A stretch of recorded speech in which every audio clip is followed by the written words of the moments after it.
Ayan. Ito guys yung aking pin-prepare na tulip na flower balloon. Hindi ko na pinakita guys kung paano to gawin kasi ganito din yung binili ko nung sa Valentine's Day. Kaya lang yun, heart. Ito naman, tulip na flower.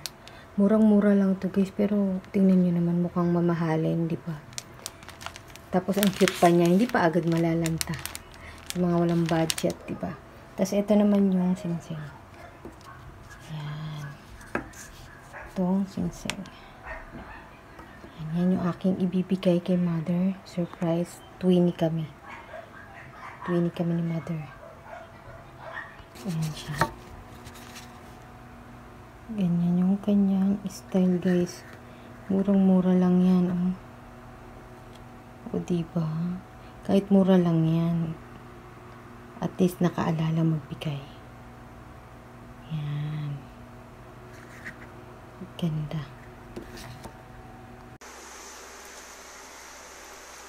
Yan, isa-surprise na natin si mama. Hinintay ko lang matapos siya mag-makeup dun. Dito ko na lang nilagay. Yan. Tapos, hindi ko na iabot kasi yun yung ginawa ko nung nakaraan eh. Ganyan na lang, pag nakita na lang niya. Makikita na lang niya dito na nakapatong. Dito. Diyan na lang. Bumaba na siya.